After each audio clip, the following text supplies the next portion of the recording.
Sejam muito bem-vindos ao Amplifica Cast e hoje nós trouxemos aqui o Fernando ele é executivo, sócio e CEO de 2 empresas e ele vai falar um pouquinho sobre a experiência dele, mas antes de começar esse episódio eu vou falar para você o tema. O tema vai ser carreira em tecnologia e a evolução da indústria de tecnologia. Então se você é da indústria de tecnologia, é um decisor de tecnologia, esse episódio é para você. Fernando, seja muito bem-vindos ao Amplifica Cast. Se apresenta aí para nossa audiência. Obrigado. Fica à vontade. Meu nome é Fernando, como bem dito pelo meu amigo Eric aqui. E sou sócio da TPS IT, da T4 IT. São empresas de consultoria de TI. Estamos aí no mercado há alguns anos. Estamos aqui para participar e para contribuir da melhor forma possível. Tá bom? Legal. Fernando, você tem já conheço o Fernando há algum tempo. A gente tem muita familiaridade aí, né? E simpatia pelo Fernando. Conta para nós, Fernando, como que começou, em que momento? Primeiro, acho que é legal assim, né? A sua carreira começou na área de tecnologia, foi a tecnologia que te escolheu. Como que começou a sua carreira? Cara, assim, vamos lá. Minha carreira começou na área de tecnologia, né? Eu comecei trabalhando com hardware, como estagiário, com 15 anos mais ou menos, de 15 para 16 anos. E fui ser técnico de laboratório. Na época eu fazia técnico em eletrônica. E aí foi um caminho. Comecei como técnico de laboratório, consertando impressoras, consertando monitores. E aí com o tempo eu comecei a fazer atendimentos de cliente, né? Então eu ia, por exemplo, num banco nacional, que nem existe mais hoje, fazer atendimentos, consertar equipamentos. E aí o processo foi evoluindo, né? Chegou no momento que vamos dizer assim, o ambiente de rede começou a ficar muito latente, né? Não existia a rede naquele momento. Sim. Então, veio a Novell, né? Como a Novell 312 lá, para mexer com ambientes. E eu fui trabalhar no Chase Manhattan, que ficava até aqui na Zona Sul, na Verbo Divino. E eu comecei trabalhando lá, né? Fazendo atendimentos de hardware. E aí começou a me dar a oportunidade. Falei, tinha um supervisor lá, ele falou, vamos começar a mexer um pouco com rede, porque o banco tá precisando de recursos. E eu comecei a trabalhar, né, aprender com essa pessoa, que era o meu supervisor. E aí dali eu fui para uma outra empresa, fui trabalhar na Xerox, também com rede, e o processo foi evoluindo, né? Chegou um momento que o hardware já não era mais importante, né? E eu comecei a me especializar um pouco mais na parte de network, na parte de redes. E aí eu tive a oportunidade de trabalhar na EDS, né? Me chamaram a EDS, né? A finada EDS. Sim. Né? Eu trabalhava na Xerox, houve uma oportunidade, eles estavam montando um centro em São Caetano para atendimento, né? A EDS já atendia a Xerox, e eles gostavam do meu trabalho, apareceu uma oportunidade de analista, fui para lá, me chamaram, fui trabalhar em São Caetano, né? No Renascent Center, como se chamava. E lá eu comecei minha carreira efetivamente na área de tecnologia, na área de software. Legal. Né? Eu me especializei na parte de sistemas de mensagem, né? Microsoft, me certifiquei lá dentro da IDS, e minha carreira começou a crescer ali dentro. Legal. Né? Você fez faculdade de TI? Fiz faculdade de TI, fiz análise de sistemas. Análise de sistema. Acabei me formando nessa área. E certificações foi na parte de software? Na parte de software. Legal, de rede? De rede, Microsoft, toda a parte, né? E aí a coisa começou a acontecer lá, que era uma empresa muito grande, né? Tinha uma equipe muito forte, então eu tive a oportunidade de conhecer muitas pessoas, muitos profissionais de alto nível. Eu comecei a evoluir ali dentro, né? Chegou um momento que eu já estava como supervisor de uma área, né? Atuando como responsável pela parte de middleware. Eles tinham uma área grande de middleware, tinha 40 pessoas. E ali foi a evolução. Foi um processo meio que gradativo. Trabalhei lá por 13, quase 14 anos. Praticamente, quando chegou por volta, acho que 2006, mais ou menos, 2006, 2007, eu estava cansado, porque eu estava trabalhando demais. Né? Era uma operação muito grande. Tinha uma equipe muito grande, tinha uma carreira muito forte lá, eu decidi sair. Falei, quer saber, eu preciso de algo mais tranquilo. Minha filha tinha acabado de nascer, eu não conseguia ver família, não conseguia, era o tempo todo com bip, na época era bip, né? Não tinha celular, chamado bombando o tempo inteiro. Exatamente. E eu cheguei, na época, para o meu diretor Américas, e falei, olha, gosto daqui, amo isso aqui, praticamente aprendi tudo que eu sei hoje aqui com vocês, mas eu preciso descansar. Eu não estou conseguindo mais ver família. E foi difícil para sair, porque eles não queriam, né? Eles não queriam que eu saísse. Foi uma situação complicada, mas consegui sair.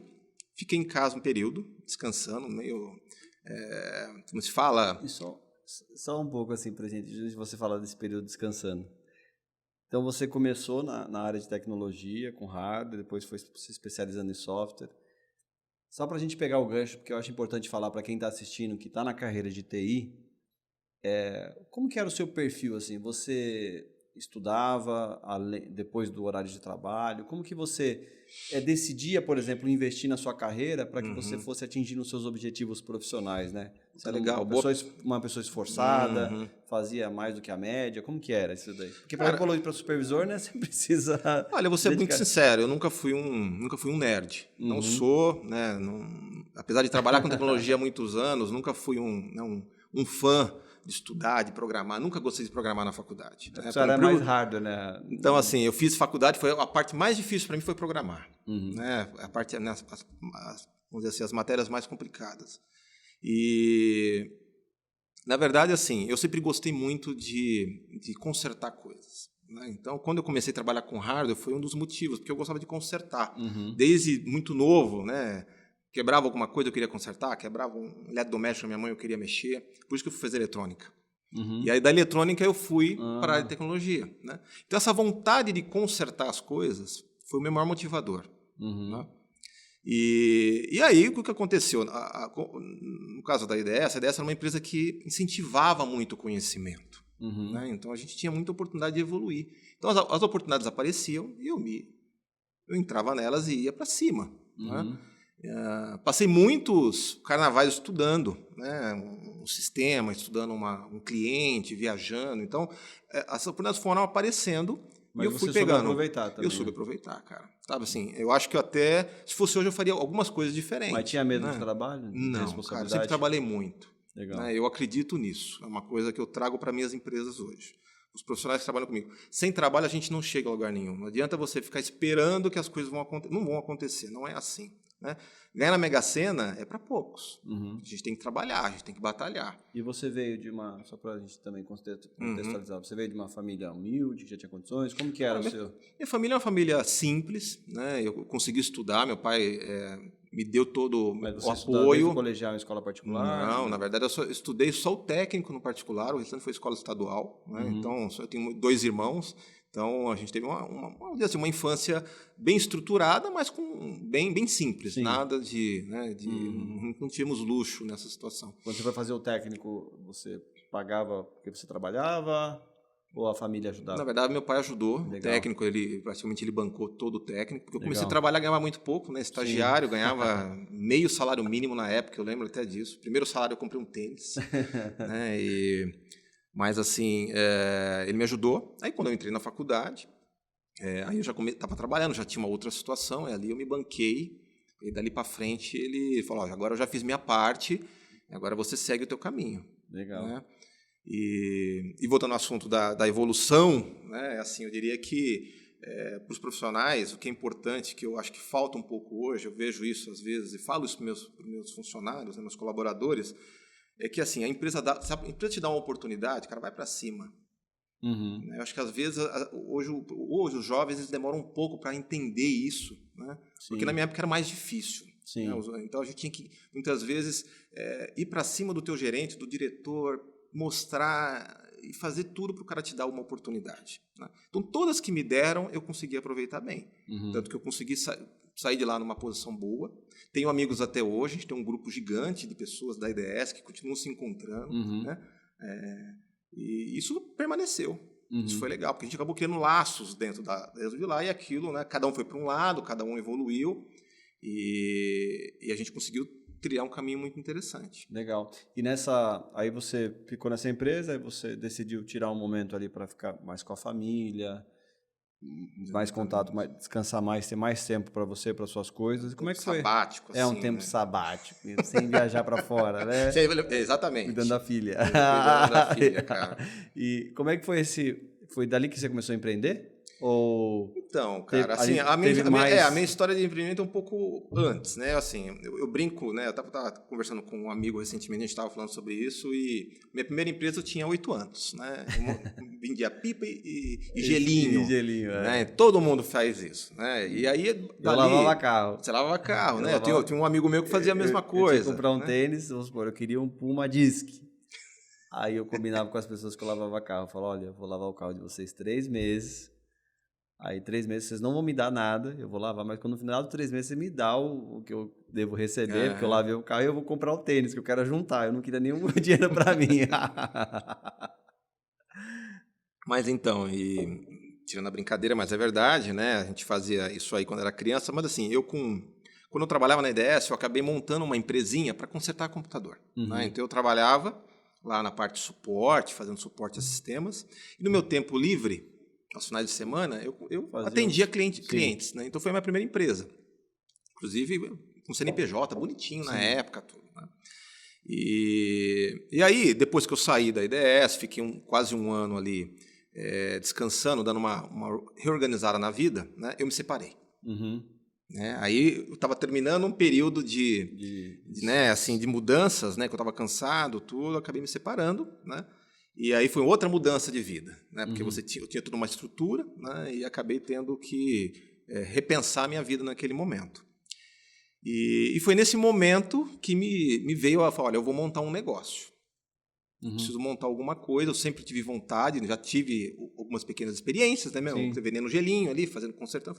Eu acho que eu preciso montar algo com um pouco de mim em alguma coisa.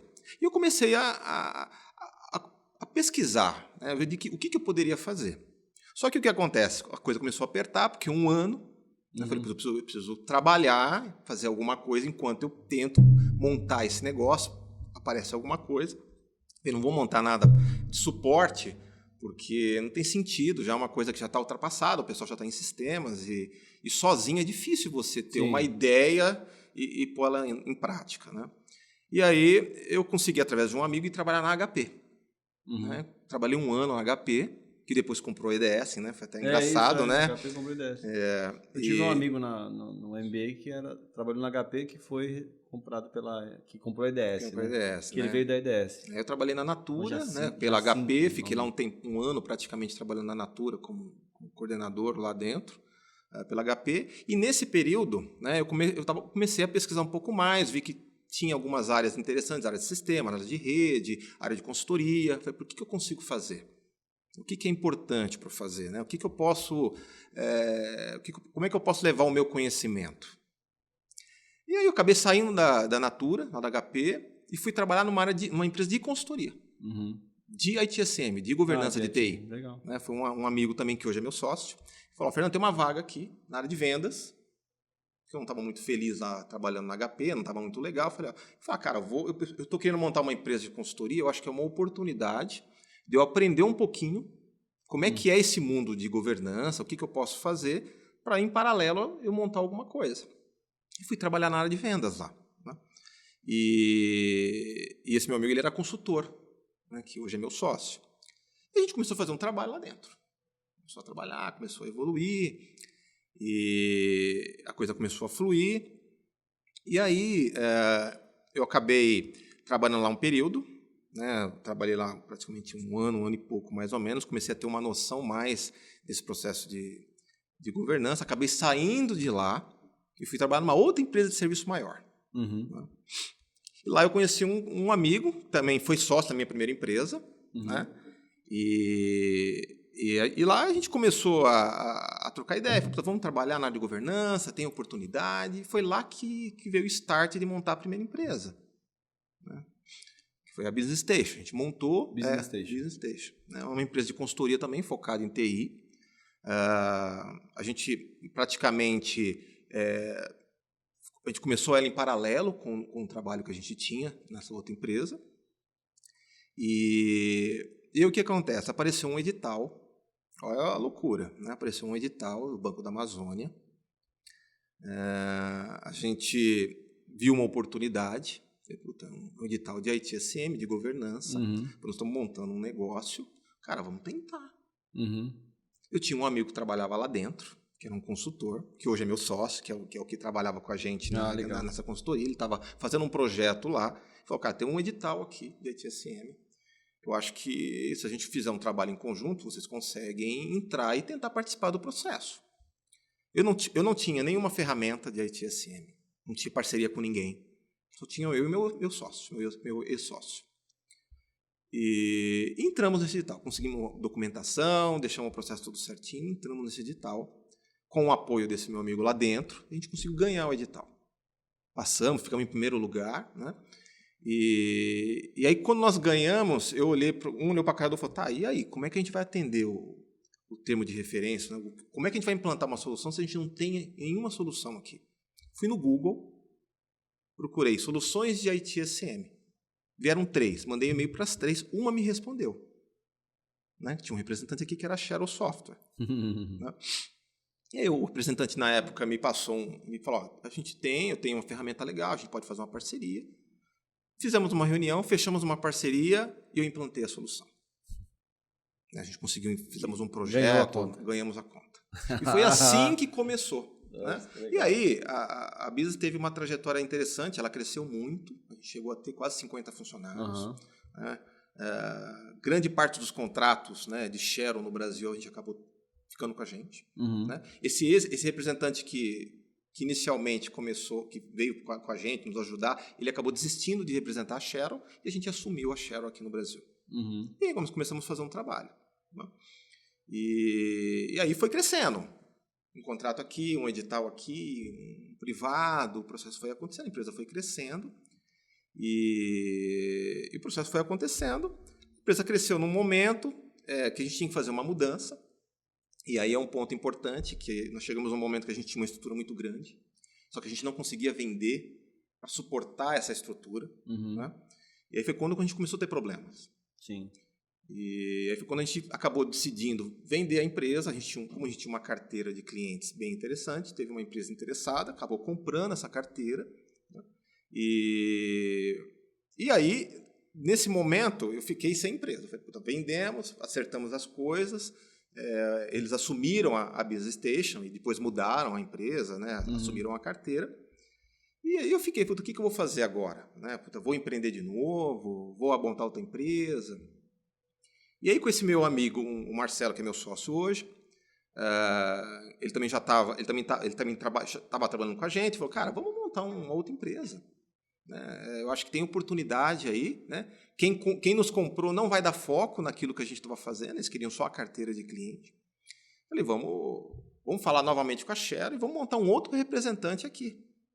Fizemos isso, conseguimos. Né? E aí foi assim que surgiu a TPS. TPS IT. Não, legal. E Fernando, nesse surgimento da TPS, você das atribuições que você tem, quão importante foi ou você cuida também da parte de finanças, né? Sim. Na parte financeira. O quão importante é para um empresário, um empreendedor, cuidar da parte, sabe, entender finanças? Cara, é importante mesmo. Você é dono de empresa, você sabe como é. Assim, eu diria que quando eu montei a minha primeira empresa, a Business Station, a gente teve muitos erros financeiros ali. A gente investiu demais, a gente não controlava vendas assim, da forma que deveria. Então, a gente acabou tendo um descompasso. Chegou uma hora que a gente estava muito caro, com uma estrutura muito cara, com pouco faturamento. E quando nós montamos a TPS, todos esses erros, a gente falou, olha, nós não vamos repetir o mesmo erro. Eu como financeiro, nós não vamos repetir isso. Nós vamos crescer conforme a demanda vier. Sim. A ideia é ter uma empresa mais enxuta, com profissionais mais qualificados, né? e criar uma carteira de clientes forte, que nos sustente, que ela se torne autossustentável. E foi nesse modelo que a gente começou a TPS. Por isso que ela está bem hoje. Porque assim, não adianta nada você querer crescer, porque aquele negócio é inexperiência. E você se especializou nessa parte? Cara, eu comecei a correr atrás. Faz um curso aqui, faz um curso ali, conversa com... Eu diria que o meu maior conhecimento foi conversando com pessoas que já estavam no ramo, que tinham empresas maiores, amigos, que são diretores em grandes empresas. Falei, cara, eu estou montando um novo negócio. Eu sei que eu errei em alguns pontos aqui, né? E eu não posso repetir esses mesmos erros agora. Né? Eu falei, eu preciso fazer a empresa crescer. Não adianta nada, porque aquele negócio, quando você começa, você se empolga. Eu quero ter uma empresa grande, eu quero ter uma central de atendimento gigante. Falar, eu tenho X colaboradores. É bonito falar, né? Eu tenho 50, 100, 200, 1000 funcionários. Mas aí os números não refletem. Na verdade, isso, né? eu acabei virando a chave. Ou se empolga, né? Por exemplo, empolga, uma coisa que eu também tive um aprendizado, que às vezes você sai contratando à medida que vai entrando clientes, você não está prevendo, às vezes, que pode ter um cancelamento. Sim, exatamente, cara. E, às vezes, aquele que entrou agora vai compensar um cancelamento que você vai ter amanhã. E aí, se você cresceu demais a estrutura, você acaba tendo... Na verdade, Eric, assim, se você pensar, né, assim, existem regras que a gente aprende estudando, conversando, que assim, se você tem uma receita lá na sua empresa e você gasta mais do que 30% com funcionários, você tem que ficar em alerta. E é isso que eu venho seguindo, né? Então eu venho tentando manter dentro do meu planejamento financeiro, eu não gasto mais do que 30% do que eu tenho com pessoas. Porque vamos dizer assim, é o ponto de segurança. Quando você começa a gastar muito nesse sentido, você acaba perdendo o controle. Né? A não ser, lógico, você vai olhar para frente, pô, eu vou investir. Tá, mas você sabe que lá na frente você vai ter um retorno. Sim, tem projeções de novas receitas. Outra, não adianta nada você também, eu quero crescer a empresa, mas por quanto está vindo de venda? O que você tem de venda? Então, o planejamento foi algo que eu não fiz a primeira vez, a gente começou a fazer na TPS. Então, tudo muito estruturado. Né? Pô, a gente não errou, lógico que errar faz parte, cara. Não tem como você falar que você não vai errar. Aprende, né? Aprende. Né? Outro, o mercado muda. Assim, você ter profissionais não tão qualificados é um problema hoje. Porque, primeiro, é difícil contratar. Eu tenho uma dificuldade enorme de contratar pessoas. Né? Você contrata, às vezes a pessoa não evolui, você não acha o profissional. Né? Então, quem eu tenho, tem pessoas que estão comigo desde a primeira empresa. Vieram para cá e continuam, né? E vêm evoluindo.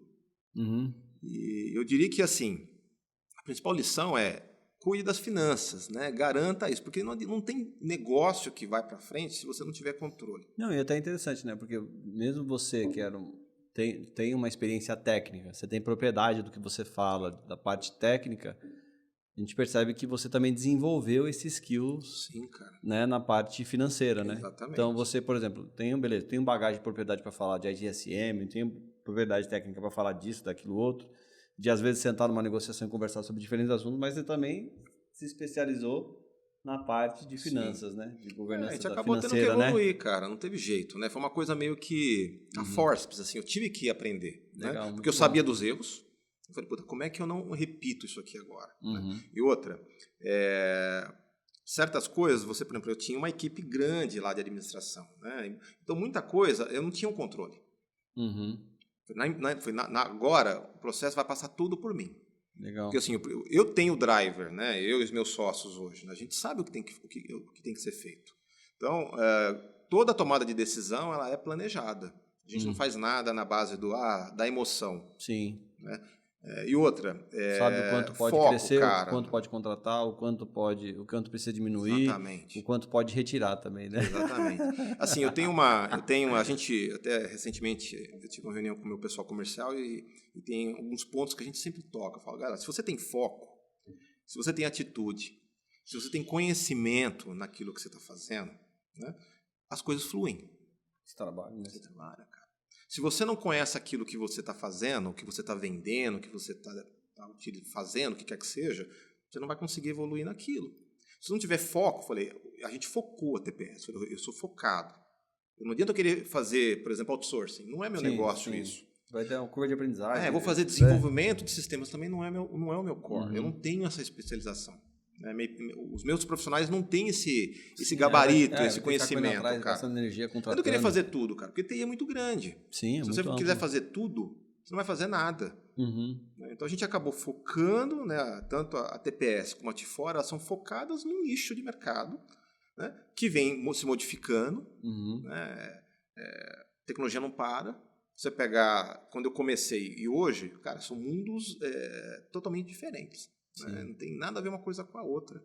Mas existem conhecimentos que eu adquiri na EDS que eu trago até hoje e que me ajudam na gestão. Legal. Né? Então, muita coisa, muitos processos, muitos controles que eu tinha lá, eu trouxe para a empresa. Né? Que às vezes a pessoa acha assim, eu preciso necessariamente ter uma estrutura muito grande para ser organizado. Não precisa. Não precisa, cara. Para começar, né? Pelo contrário, é que eu acho que você tem que começar organizado pequeno. Cara. Sim. Você não organiza uma estrutura muito grande, é difícil. Depois. Então, se você tem uma estrutura pequena e você está organizado, ela vai crescer de forma organizada. O contrário é difícil. Até uma coisa assim também que eu trago de pouco de experiência, né? Todo o processo, antes dele começar a ser sistematizado, ele precisa já funcionar. Sim. Ainda que seja com controle manual. Porque depois, quando você traz para o sistema, ele já está organizado, né? Acho que esse é o aprendizado também, né? E não esperar ter o melhor sistema, a melhor plataforma, né? Depende, a gente está falando aqui com empresas pequenas, grandes, mas já começar do início ali, né? Sim. Já se organizar, né? Isso acontece, assim, eu não vendo sistema, cara. Eu vendo conhecimento. O sistema é o que você acabou de falar. A ferramenta, todas fazem de forma muito parecida. O que diferencia? É o conhecimento que você leva. Então, quando eu vou num cliente hoje, eu não vou lá para vender um produto, vou lá vender a solução X, a Y. Não. Para dar solução. O que você precisa? Qual é a tua dor? O que está acontecendo? Né? Aonde eu posso te ajudar? Aonde que a solução tua não te atende? Por que não te atende hoje? O que está pegando? Né? O que você quer fazer? Onde você quer chegar? Porque com isso eu consigo olhar para o meu portfólio e falar assim, olha, isso aqui atende bem eles. Então, hoje eu tenho uma equipe de consultores, eu não tenho analista na empresa, eu tenho consultor.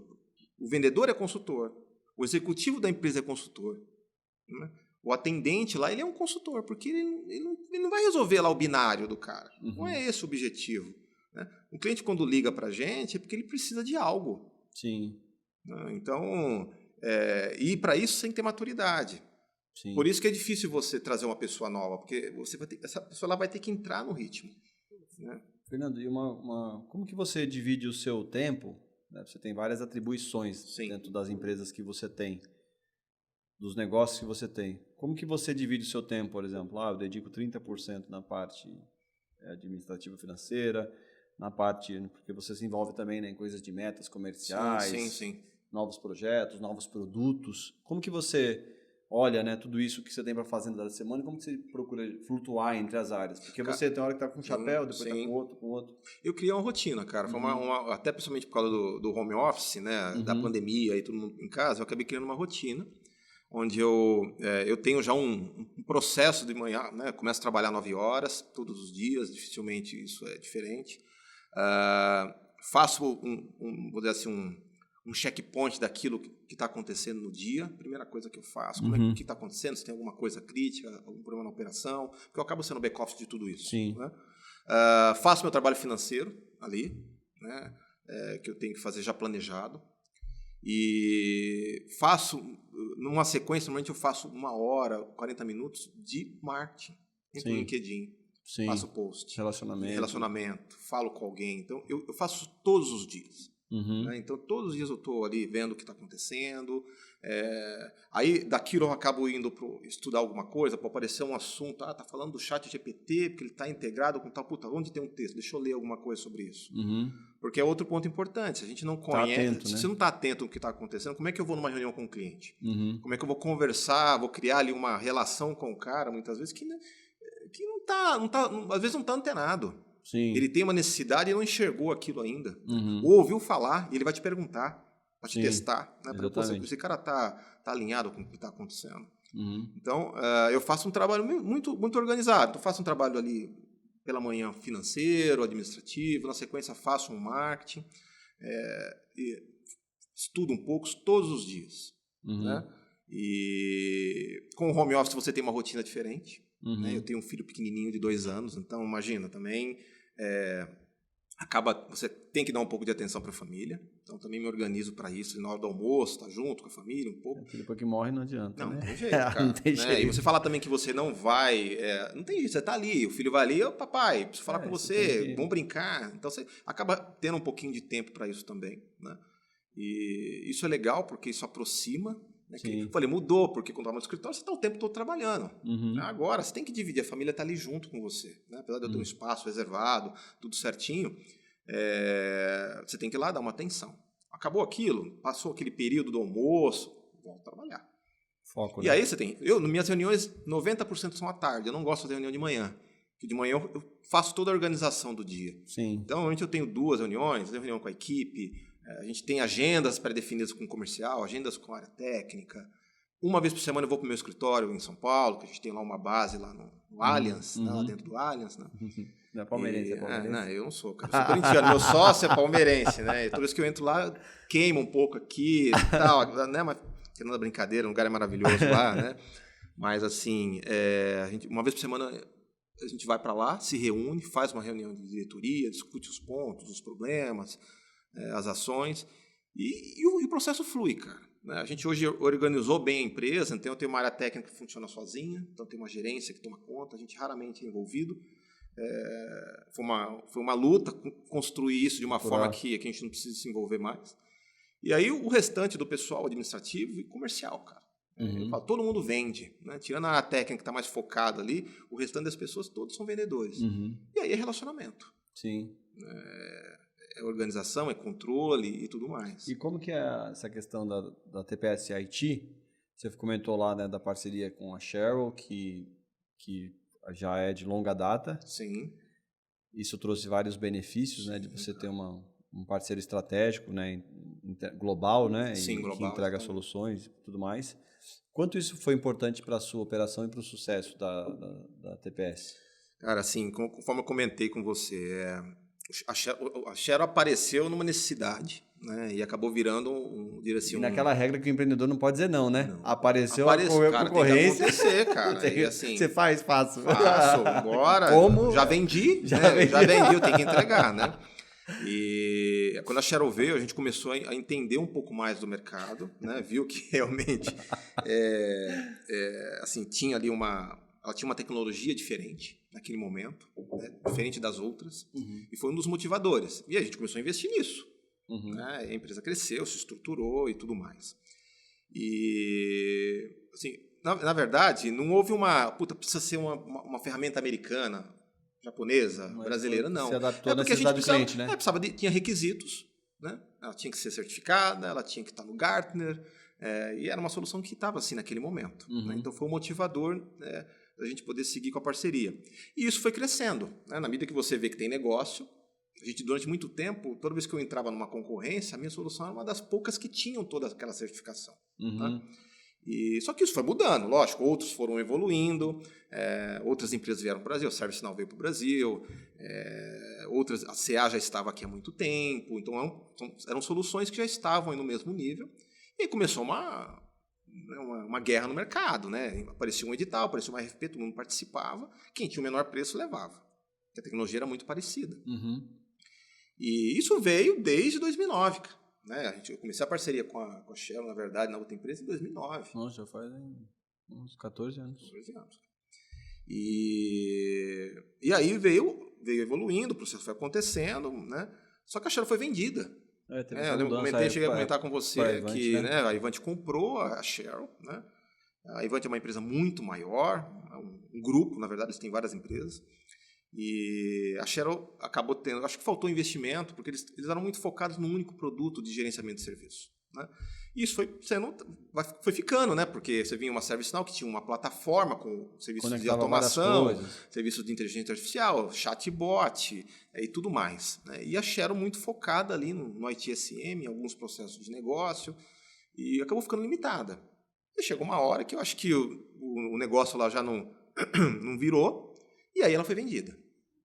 A Ivanti comprou a Cheryl, né? No primeiro momento, para nós, a gente ficou meio sem saber o que ia acontecer aqui. Apesar da Ivanti já estar no Brasil, ela não tinha naquele momento muita força. Ela tinha um foco muito em gerenciamento de endpoints, né? Ferramentas, por causa do Landesk. Sim. Né? O Landesk foi comprado também pela Ivanti há anos atrás. E não era nem a Ivanti, era a HIT, na verdade, na época. E acabou, eles pegaram toda uma base, ficaram aqui no Brasil, mas não houve um trabalho forte. Né? E quando compraram a Cheryl já tinha alguns clientes fortes aqui, tinham outros parceiros, e aí começou um trabalho ali de entendimento, né? E agora a gente vem fortalecendo isso, porque eles começaram a nos conhecer, a gente teve um trabalho inicial de mostrar quem é a TPS, né? O que a gente tinha de base de clientes, qual era o potencial, né? E a gente vem desde o ano passado fazendo esse trabalho. Eles montaram uma pequena operação aqui no Brasil, então hoje tem uma diretora aqui no Brasil, tem uma pequena equipe técnica de pré-vendas. Então, assim, eles estão investindo. E do nosso lado, a gente também está investindo tudo que pode, né, para tornar a TPS um birô de serviços da Ivanti.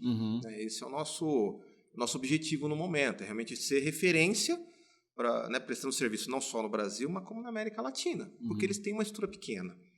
Né, eles não têm parceiros muito qualificados. O que acontece? Né? Esse segmento de ITSM, de sistemas, a gente se especializou demais por causa da Shell. E aí os outros parceiros não têm todo esse know-how. Né?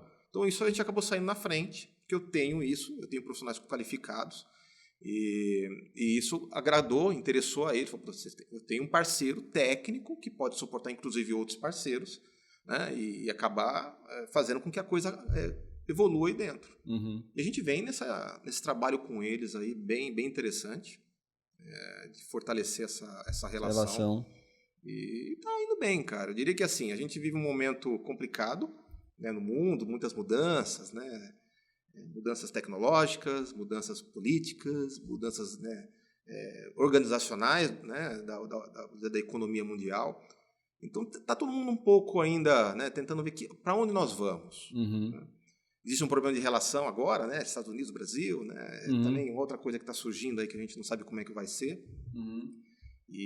Mas a gente vem de todas as formas tentando mostrar que aqui tem potencial, é um mercado grande. Outros players aí como ServiceNow, a investe muito dinheiro, a BMC mesmo, né? A CA foi vendida, mas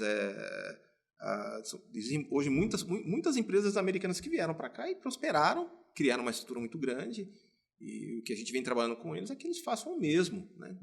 Que a gente consiga realmente tornar a Ivanti conhecida, porque quanto mais conhecida ela for, melhor para nós aqui, né? É muito mais fácil você ir num cliente e falar de alguém que é conhecido. Sim. Né? Do que você falar de alguém que eles não conhecem, que você tem que criar toda uma história, todo um processo para poder fazer acontecer. Legal. E dentro falando assim já você falou algumas coisas que são importantes, né? Que você olha, todo dia você separa um tempo ali para estudar, para entender o que está acontecendo, para se conectar também, né, ali com as pessoas no LinkedIn. Então, usa o LinkedIn para se conectar, para se relacionar, e usa o seu tempo também para aprender. E a gente sabe que atualmente existem várias tecnologias, né? Muito está se falando de inteligência artificial, de chat GPT e tal. Como que isso está dentro da TPS IT, esse processo, né? Cara, eu diria para você assim, eu vejo muitos profissionais, né, uns criticam, outros elogiam. Eu acho que assim, eu acho que é um caminho inevitável. Sim. Né? A evolução, ela leva a isso. Então, essas discussões às vezes ficam até um pouco chatas, porque mas isso vai criar um problema, o cara vai perder o emprego, a tecnologia... Cara, isso é inevitável. O ser humano evolui e, como evolução, ele quer que aquilo seja mais rápido, mais flexível, mais automatizado.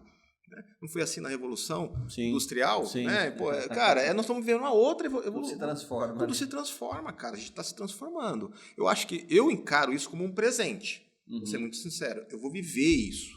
Né? Agora, lógico, tudo tem que ter um controle? Sim, é óbvio. Você não pode pegar uma tecnologia e fazer com que ela faça o que ela quiser. Sim. Né? Porque qual é o benefício disso para a humanidade? Então, eu encaro isso hoje como uma oportunidade de negócio. Então, a gente vem estudando, tentando encontrar caminhos para desenvolver isso. Então, você pega, por exemplo, a evolução de um chatbot é o ChatGPT. Sim. Né? Por quê? Porque ali o ChatGPT ainda não, mas ele vai pensar por si só. Sim. É uma tendência, né? A versão 5 agora, né? Diz que no final do ano já as respostas já vão ser iguais à resposta humana. Então, assim, já é legal. Eu brinco, eu converso, é legal, porque é interessante você entender aquilo, né? Porque vai fazer parte do teu dia a dia. Eu brinco até com meus pais, às vezes eu falo assim, olha, logo você vai ter um robô dentro de casa, fazendo as coisas para você. Que isso? Eu falei, vai. É inevitável. Deixa eu comentar uma experiência. Em 2013, eu fiz um curso, me formei na FIAP, em Gestão e Governança em TI, e eu tive a oportunidade de fazer uma especialização pela Singularity University. E aí vieram para o Brasil, todos os professores lá de fora, a gente ficou 3 dias aqui num hotel e aprendendo e tal, e veio um astronauta É Daniel Barry o nome dele.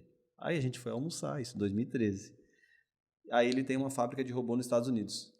E em 2013 ele falou o seguinte, eu perguntei para ele assim no almoço, falei, quanto tempo você acha que os robôs vão substituir os seres humanos? Isso em 2013.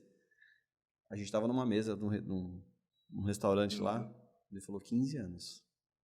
Isso era 2013. 2010. Falta pouco. 2010. Aí eu falei para ele assim, quantos robôs você tem na sua casa? Na época ele tinha 15. Que louco, né, cara? 15 para levar o lixo, para fazer as coisas, sabe? Automatizou algumas coisas na casa e falou que fazia um tempo que não levava o lixo para fora. Então isso em 2013. 10 anos. Eu não imaginava. Eu tô me lembrando disso agora, porque tudo que está acontecendo com a inteligência artificial, ChatGPT e essas discussões sobre regular esse processo, sobre ter mais controle, e aí tô vendo alguns vídeos do Elon Musk também no YouTube, eu me lembrei disso. Poxa, o cara falou isso em 2013. Em 2010, em 2023 agora, passado 10 anos, a gente está tendo um marco, né, histórico, que você conversa com algo e algo te responde como se fosse uma pessoa. Sim. Né? Então, você imagina o que vai acontecer. Então, se os robôs já vieram evoluindo também ao longo do tempo, já tem alguns, né, uns vídeos, né, da Microsoft interligando o ChatGPT com um robô. Sim. E tal. A maior investidora isso já está acontecendo, né? Aí é a Microsoft, cara. E aí eu vi outro dia também um comentário falando, né, sobre que a Microsoft é o maior exemplo de desconstrução. Ela tem um pacote Office e agora ela está desconstruindo tudo que ela construiu, gerando aquela outra versão que cria tudo sozinho com inteligência artificial. Exatamente. Então ela está matando o que ela vem há anos construindo. Cara, mas isso acontece, Eric, que assim, ó, se ela não fizer isso agora, ela vai ficar para trás. E alguém cara. vai fazer. Alguém né? vai fazer, cara. Então, assim, você tem que estar na frente. Sim. Então, eu vejo assim, não adianta você lutar contra. Eu acho que você tem que entender a tecnologia, ver de que forma ela pode agregar na vida. Os controles vão ter que ter. Você pega filmes aí antigos, né? Você pega lá o Eu, Robô, o cara já falava disso. O robô então, é uma das leis, cara. Né? Porque assim, alguém já estava idealizando aquilo. Né? Entendeu? Então, assim, você tem que pôr realmente alguns freios, vamos dizer assim, porque senão a coisa fica descontrolada. Né? Qual o medo das pessoas? Puta, a inteligência vai evoluir a um ponto que o ser humano não é mais interessante, não é mais necessário. Isso pode acontecer? Pode. Acho que pode. Mas está no controle de quem, cara? Está no controle do ser humano. Então, se o ser humano fizer a coisa de uma forma correta, isso tende a não acontecer. Né? Mas é difícil você pega um Elon Musk. É um dos principais investidores de tecnologia, cara, no mundo hoje. Sim. Né? Ele falar, tem que parar por X tempo, assinar uma carta, isso para mim é jogo econômico, porque ele vai ganhar com isso, porque ele certamente está desenvolvendo algo que ele quer sair na frente. Não é porque ele está com medo. Um cara como ele não tem medo. Sim. Né? Quem vai quer fazer não, cara, assim, eu diria assim, nenhum empresário tem medo. Medo não é uma palavra que a gente tem que ter. A gente tem que ter prudência. Não é medo não. Se tiver medo, você não empreende. Sim. Então, você acha que o Elon Musk está preocupado, com medo? Não está com medo de nada. Cara. Ele está olhando na frente e fala, puta, se eu deixar o chat evoluir, porque ele não é mais... Ele até começou, ele não tem mais nada a ver, eu não vou conseguir chegar no pé desse cara aqui. Porque a Microsoft pôs muito dinheiro ali. Por quê? Se a Microsoft pôs dinheiro, porque ela sabe que isso vai gerar muito mais dinheiro para ela. Ninguém põe dinheiro sem saber que vai ter de volta. É um caminho sem volta também. É um caminho sem volta, cara. Agora, eu acho que a gente vai viver... né, nós vamos ter a oportunidade de viver isso, uma mudança no mundo. Isso é inevitável. Né? Eu achei que a gente, no ano 2000, quando teve o bug do milênio, né, passei madrugada trabalhando, não aconteceu nada. Né? Eu e minha equipe, na época, eu já falava, ano 2020 vai ter carro voando, vai ter, né, vão ser cidades verticais. Né? Cara, isso não aconteceu. Né? Mas por que não aconteceu? Porque não foi o objetivo. As coisas só acontecem quando tem que acontecer, porque os caras querem para isso, né? Cara. É que nem inteligência artificial, né? Já existe há alguns anos, 70 anos, desde quando foi lançado, mas agora está tendo essa democratização, né? O ChatGPT ele democratizou esse processo de você interagir com a máquina. Sim. Então, esse processo agora para nós é quando nós estamos preparados... Porque, na verdade, quem está criando essa inteligência somos nós, cara. Quando você faz uma pergunta, e ele te responde, e você muitas vezes retruca aquela pergunta para ele aprendeu ali, cara. Sim. Eu vou dar um exemplo. Né? Quando a primeira vez que eu acessei o ChatGPT, eu escrevi quem é o presidente do Brasil. Eu sabia que a base estava atualizada até 21. Tá? E aí ele me respondeu, ó, é o Jair Messias Bolsonaro. Aí eu respondi, olha, você está incorreto. Atualmente, o presidente é o Luiz Inácio Lula da Silva. Aí ele agradeceu, falou, ó, eu agradeço, peço desculpa pela minha resposta errada. Passou uns 2, 3 dias, eu fiz a mesma pergunta. Ele está aprendendo. E ele me respondeu de forma correta. Então, assim, isso é uma coisa bem básica, mas se todo mundo fizer isso, cara, a gente está criando essa grande inteligência. Não é uma empresa que está criando, ela criou o algoritmo. O algoritmo está aprendendo. Recentemente eu tive a oportunidade de participar de um treinamento, de um workshop, e nesse workshop a empresa ela treinou todos os colaboradores com as principais plataformas de inteligência artificial, desde o CEO até a recepcionista. Todo mundo ficou capacitado em usar a inteligência artificial para otimizar processos. Então você vê a mudança, né, de mindset, ou seja, preparando já os times, Sim. dando ferramentas e criando prompts, que agora o pessoal está falando, não sei se você já ouviu falar do tema dos prompts. Sim. Eles estão construindo as perguntas padrões, agrupando essas perguntas padrões e personalizando essas perguntas dentro de uma grande base para democratizar todas as perguntas. Porque, por exemplo, o nível de pergunta que você faz, dependendo do tema que você conhece, como ele é mais técnico e mais específico, você faz uma pergunta mais elaborada. Só que essa pergunta que você fez, você pode criar um prompt dela padrão e compartilhar isso com alguém do seu time. Então, você pegou parte do seu conhecimento e transferiu isso, e democratizou isso dentro dos seus processos. Então, você imagina o ganho, né, de operação que você acaba tendo com a inteligência artificial. Eu diria que assim, a área operacional das empresas, ela vai morrer com o tempo. Né? Todo mundo que faz uma operação de algo, aquilo vai mudar. Né? Essas pessoas elas vão ter que fazer um upgrade na carreira e ir para a área, na área de análise. Sim. Né? Porque é o próximo passo. O cara que faz uma tarefa operacional, já com uma ferramenta de RPA, por exemplo, já não precisa ter. Sim. Põe ali o robô faz a mesma função que você vai lá, faz o processo, clica aqui, aperta ali, o sistema faz isso hoje. Então, esses profissionais eles vão ser substituídos. É uma coisa, um problema, por exemplo, um analista meu que corrige um problema no sistema. Se é um problema que está numa base de conhecimento, hoje ele já poderia ser automatizado. Sim. Não precisa nem ter uma inteligência artificial para isso, entendeu? Só que a gente não usa. É aí que é a diferença. Né? Otimizar o processo. Já poderia implantar isso hoje. Né? Hoje o sistema já tem condição de se auto-consertar, se auto-monitorar. Você não precisa ter uma pessoa vendo isso. É que a gente vive diversas versões de mundo no planeta. Né? Então, você pega uma economia, por exemplo, você pega um país desenvolvido, um Japão, por exemplo, que atua, a própria China, que tem hoje um desenvolvimento muito forte em tecnologia, eles estão anos luz da gente, no Brasil. Sim. Que ainda está preocupado com o servidor que está no ar. Sim. Servidor, cara, ninguém mais fala disso. Sim. Né? Ninguém está preocupado com isso. O antivírus que está rodando, não, mas ninguém vê isso. Isso aí não é mais o foco. Né? Os caras já estão numa outra situação, já estão vendo um outro nível. Então, só que isso está chegando para a gente. Eu espero que chegue mais rápido. Porque eu acho que no Brasil as coisas demoram para chegar. A internet ajudou muito? Ajudou, não tenha dúvida. Hoje a gente tem acesso às informações muito rápido. Né? Tem setores no Brasil que se desenvolveram muito rápido. Você pega o setor bancário brasileiro, um dos melhores do mundo. Sim. Se desenvolveu muito bem, né, nesse sentido. Mas a área de serviço ainda, eu acho que ela é bem fraca. Porque a gente usa pouco a tecnologia para automatizar. Eu vejo pela minha operação mesmo. Né? Eu poderia automatizar um monte de coisa. Mas eu acabo tendo um analista, um consultor que resolve o problema. Né?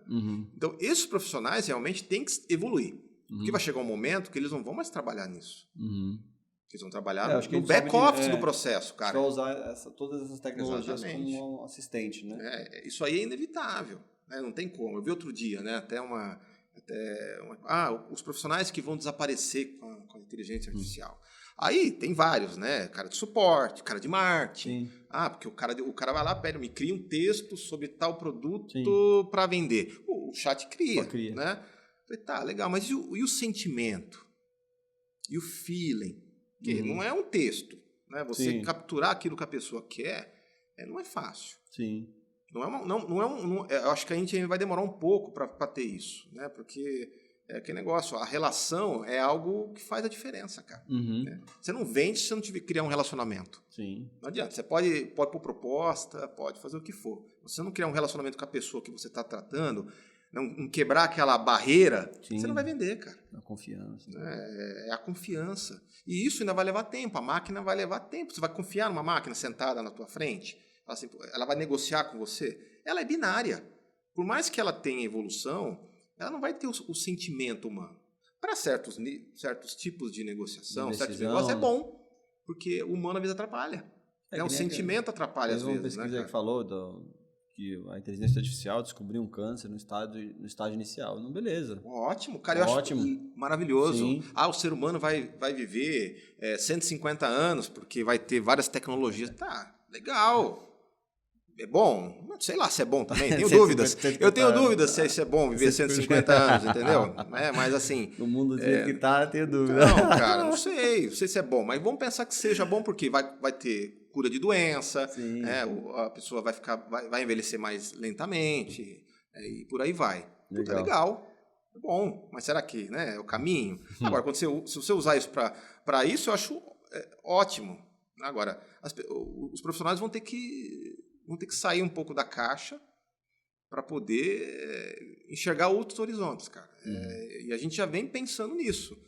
Porque não adianta. O ser humano ele acostuma fazer aquilo. O ser humano a maioria das pessoas ela gosta de seguir uma rotina. Aí é uma diferença de quem empreende.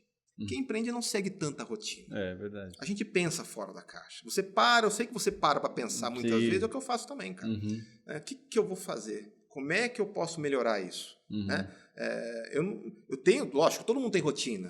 Você vai na sua academia, você mexe no seu sistema, isso faz parte. Mas assim, a tua mente não está dentro de uma caixa, a gente está fora dela. Porque senão você tem que pensar em coisas novas. Sim, com certeza. Senão você não vê. O Amplifica Cast é uma coisa nova que você está me falando? Sim.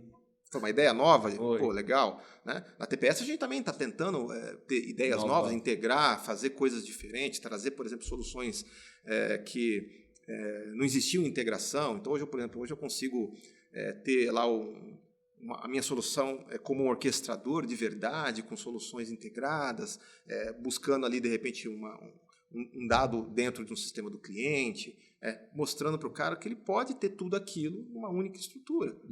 Todo mundo vende isso? Todo mundo vende. Todo mundo entrega isso? É uma outra situação. Pegando assim um gancho de atendimento ao cliente, né? A gente falou de máquina, falamos de tecnologia, falamos de tendências, né? Como que você acredita, né, que esse relacionamento com o cliente ele é importante numa empresa? Do atendimento, de entender a necessidade do cliente, de estar próximo, de ouvir, de escutar. Trabalhar com pessoas não é fácil. É um cliente mais ainda. E se você não trabalhar de forma personalizada, você também tem problemas. Sim. Cada cliente tem uma situação, cada pessoa tem um jeito, né? Um jeito, uma forma de pensar. Então, eu sempre, como Fernando, né, não como diretor de uma empresa, mas como pessoa, eu gosto de criar sempre uma relação. Eu aprendi dessa forma, né? E quando você cria isso, foi o que eu falei, você consegue evoluir em qualquer assunto. Sim. Né? Eu consigo te vender algo, eu consigo te proporcionar alguma coisa diferente. Agora, se eu crio uma barreira... Né? Então, assim, com os meus clientes hoje, a gente tenta estar o mais próximo possível. É uma relação que eu falo assim, a gente é sempre parceiro do cliente. Sim. Eu sei que é um jargão, todo mundo fala isso, mas é uma realidade. E é difícil de você praticar. Sim. Porque do outro lado tem um cara que tem os problemas dele, tem a operação dele, tem as cobranças, tem os resultados que ele espera. Né? Mas assim, tanto que eu praticamente nesses anos, eu nunca perdi, acho que eu perdi 1 ou 2 clientes por uma questão de direcionamento corporativo da empresa. Sim. Não porque a gente perdeu, porque eu atendia mal. Sim. Então, eu tenho clientes desde 2009, cara, com a gente, desde o início, nunca mudaram, que vieram da outra empresa e continuam com a gente hoje, né? E que estão evoluindo. Sim. Então, nós estamos num momento agora, né, 2023, é um objetivo nosso de fazer com que todos os clientes evoluam. Então, a gente está o cliente tem uma plataforma implementada, ela está atualizada, não está? Como é que a gente consegue evoluir ela para algo maior, algo melhor, algo mais que seja mais alinhado com aquilo que está acontecendo? Né? Porque eu tenho, por exemplo, você pega o meu primeiro cliente, Banco da Amazônia, ele tem um projeto muito antigo, um projeto lá do início do contrato. Né? E a gente agora, o que não vai fazer? A gente vai mudar a estrutura dos caras, a gente está trabalhando isso com eles. Né? E eu tenho outros que estão no mesmo segmento. Então, assim, a gente vem trabalhando para que o cliente olhe para nós como um braço de tecnologia. Puta, a TPS, e da mesma forma a T4IT, podem me ajudar. Sim. Vão me trazer conhecimento, vão me trazer ferramentas de mercado. Não, muitas vezes o cara tem lá uma operação e fala, puta, mas eu vou para um chatbot, o que eu faço? Cara, eu tenho aqui uma solução para você. Uhum. Como é que eu automatizo isso aqui? Puta, eu também tenho uma solução. Uhum. Né? Como é que eu melhoro a segurança daquilo? Eu também tenho uma solução. Muito legal. Então, é esse trabalho que a gente vem fazendo. Né? Foi o nosso principal objetivo em 2023, de levar conhecimento, que é um dos pilares da empresa hoje, a gente levar conhecimento para o cliente. Sim. Porque se ele ficar satisfeito, ele entender que aquilo é importante para ele, a venda vai vir. Sim. Eu tentar enfiar um novo sistema para o cara, falar, tá, mas para que eu preciso disso? Você vai fazer eu gastar mais dinheiro? Pô, você não está vendo que o país está em recessão, o mundo está em recessão, a economia está... A gente não sabe o que vai acontecer, você quer que eu invista dinheiro por quê? Uhum. É a pergunta que eu faria se o cara vier me vender um software hoje. Tá, você quer que eu compre o teu sistema, ou o teu produto, o que quer que seja? O que eu vou ganhar com isso, cara? Onde que eu vou reduzir? Uhum. Eu vou reduzir meu custo, eu vou ganhar em agilidade, em flexibilidade. O que eu vou trazer de verdade? Uhum. Então, o que o teu sistema vai me mostrar de diferente? Legal. E eu estava vendo também uma outra pesquisa que o principal desafio hoje, né, tem um mercado que ele é extremamente competitivo e que a gente precisa manter o cliente. E o cliente satisfeito e ele comprando por mais tempo. Sim. Né, para a gente aumentar o LTV, o Lifetime Value ali daquele cliente. Essa construção de relacionamento com o cliente ela é diária, né? Diária, cara. Às vezes você está super bem com o cliente, está tudo fluindo bem e acontece um evento, um incidente, alguma coisa. Acontece. Né? E é nesse momento que você é testado. Né? Por quê? Se a tua resposta for rápida, não quer dizer que não vai ter problema. Problema existe, tem que ter problema, porque afinal a gente está ali para isso. Uhum. Né? A gente leva a solução, mas o problema vem e faz parte do dia a dia. Todo mundo sofre com um site de banco não para. Imagina, quantos milhões de acessos tem um site de banco? Mas quando ele para, quantos milhões de pessoas ficam ali sem saber o que fazer? Né? Então, é importante, né, você ter essa relação diária. Lógico, já falar com o cliente todo dia? Não. Não, mas tá sempre atento, né? Tem que estar sempre atento, cara. Né? Tem que estar ali sempre do lado, sempre conversando com as pessoas, porque a gente tem vários interlocutores dentro do cliente. Né? Você pega um analista que atende um chamado, ele está ali representando a empresa. Sim. Se ele estiver de mau humor, se ele estiver com um problema pessoal, se ele de repente não estiver num bom dia, isso pode trazer um monte... E já aconteceu. Já aconteceu com a gente. Já. Fernando, e a gente chegando ao fim aqui do nosso episódio, tá. Pensando assim, né, em dicas que você pode dar para a audiência sobre empresas ou controles que as empresas precisam aplicar para elas continuarem no mercado, o que você poderia falar assim para? Cara, eu diria assim, olha, tem se fala muito, você tem que ter controle, você tem que fazer aquilo que é possível. Primeiro, você tem que acreditar, cara. Porque empreender, ter uma empresa, você tem que acreditar naquilo. Porque você vai ter altos e baixos. É impossível. Não existe uma empresa. Eu não conheço ninguém que montou uma empresa que a empresa não teve altos e baixos. Todo mundo começa ali. Grandes que recebem grandes investimentos. A gente não escuta aí, né? Sim. A Facebook mandando embora, a Amazon, a Google e muitas outras. E isso é só um começo. Porque elas estão se readequando ao mercado. Isso vai acontecer com todo mundo. Uhum. Né? Então, assim, eu acho que se você acredita naquilo, é o primeiro ponto. Que você vai passar por provação. Uhum. Né? Você empreender, principalmente no Brasil, é provação o tempo todo. Né? A gente não tem uma estabilidade que nos garante tranquilidade. Né? É uma real. A gente vive assim. Então, certo modo, é bom, porque a gente é preparado para trabalhar em qualquer lugar do mundo, cara. Taca na guerra, se for montar uma empresa nos Estados Unidos, no Canadá, na Alemanha, você vai conseguir tocar. Uhum. Porque lá tudo funciona certinho. Uhum. No Brasil é altos e baixos. Uma hora é uma coisa, outra hora é outra, e assim funciona. Então, eu acho que acreditar no negócio, ter foco. Não adianta você ter uma ideia na cabeça, né? E você não focar efetivamente em algo que você sabe que vai ter algum tipo de resultado. Você tem que enxergar lá na frente. Foi dessa forma que eu fiz. Quando eu enxerguei, governança de TI é um tema legal, mas o que eu vou fazer? O que eu posso fazer? Eu posso levar conhecimento? Posso. Então, eu vou trabalhar como consultor. Mas tem um monte de empresa que faz. Mas eu vou tentar ser o mais personalizado possível. Eu vou tentar levar algo que o cara... Ele não é o caixinha. Né? Eu vou tentar levar aquilo que realmente o cara precisa. Eu vou entender a dor do cara, vou conversar com ele e vou tentar, de uma forma muito profissional, pegar aquela dor dele e transformar na solução dentro do meu sistema. Então, foi uma coisa que deu certo para a gente. Né? Atitude. Porque se você não tem atitude, você não vai atrás, cara. Um vendedor que não tem atitude, ele não vai atrás, não vende, cara. Ele vendedor bonzinho tem que enfiar as caras, cara. Vendedor bonzinho não vende, não cara. Vende. Então, assim, tem atitude. Eu acho que vai incomodar. Então, não vai vender. Cara, porque assim, você está numa empresa, né? Você faz parte de um time. O resultado daquilo é de todos. Então, você tem atitude de fazer diferente. Tem atitude de chegar e falar, isso aqui é legal de fazer.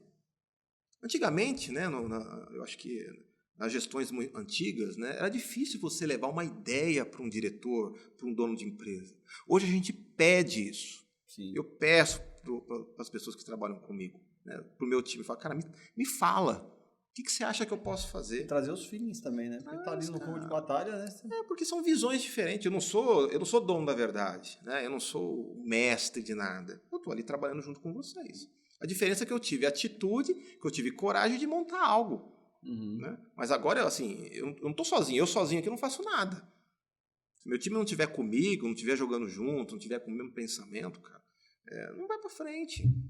Não tem como, não tem empresa que vá. É triste quando você vê um profissional, né, de repente de uma empresa que te liga, que quer te vender algo, você percebe que ele não está nem aí.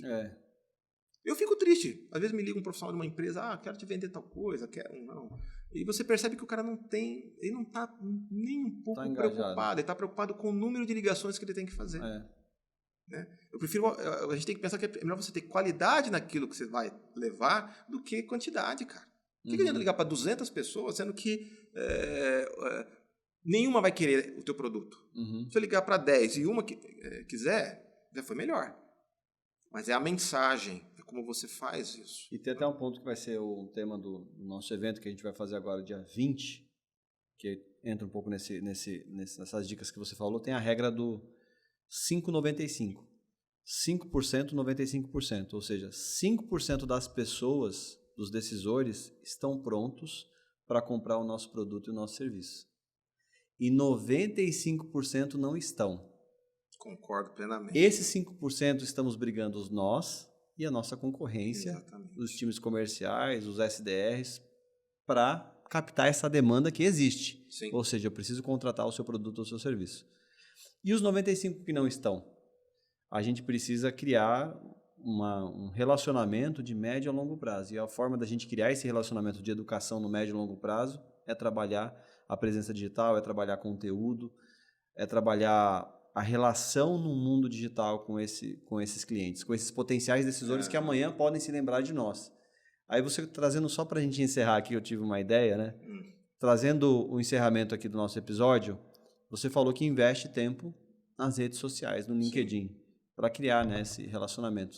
Às vezes a gente sabe que não vai gerar uma venda ali naquele momento, mas de certa forma você está educando esses 95% de decisores que ainda não estão prontos para comprar o nosso produto ou serviço. E outra coisa que é legal, porque, por exemplo, quando eu me conecto com alguém no LinkedIn, ou através das empresas, ou pessoalmente, aquele cara vai começar a ver o que eu coloco. Isso. E assim, eu sempre tento colocar conteúdos que são relevantes, cara. Então, eu estou levando conhecimento, que é um pilar da empresa. Eu estou levando conhecimento para o cara. Eu não estou preocupado naquele momento se ele vai comprar de mim alguma coisa ou não. Lógico, no fundo, eu espero que um dia esse cara tenha interesse em alguma coisa que eu tenho. Sim. Mas eu estou passando conhecimento, educando o cara. Porque, eu estou passando um texto ali que fala, por exemplo, sobre, low code, um exemplo, que é legal, a tecnologia. O cara, legal esse texto aqui. Ou esse conteúdo, esse conteúdo, entendeu? Aí, o que eu venho percebendo? Muitas pessoas vêm me seguindo de um tempo para cá. Porque você começa a pôr conteúdo, o cara, é legal, esse cara coloca uns conteúdos legais aqui. É interessante o que ele está colocando. Então, deixa eu começar a seguir, porque eu vou ver também. Sim. Então, é um movimento assim que... E você trabalha nessa regra, né? Tem dos 95%. Exatamente, então, cara. 95% ainda não estão prontos. Então, como que a gente vai fazer? Vai educar, vai se relacionar. E mesmo 5%, Eric, assim, quando você chega para apresentar uma ajuda proposta, também na construção. Não tenha dúvida. Com certeza. Mas eu digo assim, quando você chega hoje, não quero me alongar muito, mas assim, nesses 5%, a briga é pesada porque esse cara, ele está preparado? Sim, mas ele tem um script. Então, por exemplo, um cliente, ele tem uma RFP, vamos dar um exemplo, né? Ele tem uma RFP, ele quer comprar uma solução que faz isso, que faz aquilo, ele levantou todos os requisitos técnicos, tá, legal. O que vai fazer a diferença? Além do preço, lógico, o preço sempre é o valor ali, não é decisor, mas ele é muito importante, né? Principalmente nos dias de hoje. É como você leva isso para ele. Então, quando, por exemplo, eu vou lá e apresento uma proposta, um sistema... É ali naquele momento que a gente tenta captar o que realmente o cara precisa, porque às vezes ele não tem ideia. Aconteceu recentemente, a gente foi fazer uma apresentação num cliente e o cara falou, puta, eu não tinha pensado nisso. Vocês conseguem fazer? Eu falei, consigo. Pô, não passou pela minha cabeça, eu fiz todo um processo aqui, eu acho que eu deveria incluir. Ele mudou, ele incluiu isso no processo dele. Então, quando a gente consegue isso, cara, você dá um salto gigante. Sim. O cara vai sempre lembrar de você. Puta, aquele pessoal ali da TPS, o pessoal da T4 IT, pô, eles me trouxeram aqui uma solução interessante. Uns negócios bem legais, cara, que eu não estava pensando em fazer. Uma automação que eu não estava imaginando fazer. Né? Uma integração, o que quer que seja. Então, por isso que é aquele papo sempre de consultor. Sim. Né? Vamos tentar ajudar. Porque a venda vem, cara. Sim. Se você convence o cara, se você mostra algo realmente estruturado, a venda vai vir. É uma consequência. Né? Ninguém mais compra. Quem quer comprar, hoje nem tem mais, né? Mas antigamente você ia lá na Calunga e comprava uma caixinha do Microsoft Office. Né? Aí eu fui lá e comprei um Microsoft Office. Não é isso que a gente vende. Eu não vendo uma caixinha. Sim. Né? A gente vende conhecimento. Então, o conhecimento você tem que mostrar para o cara. E mesmo o cara que está preparado, muitas vezes ele não tem a percepção que ele poderia ter mais que aquilo. E aí, isso que é legal, cara. E a educação é importante, né? E aí é a hora de você ter o diferencial. Porque eu concorro com gente grande. Então, pô, se é um concorrente meu para uma ServiceNow, ele vai lá, ele mostra uma plataforma linda e maravilhosa. Ele tem uma apresentação linda, a coisa mais linda do mundo. Mas aí você tem pontos que eu sei que eu posso atacar que é frágil no dele e que eu consigo mostrar diferente.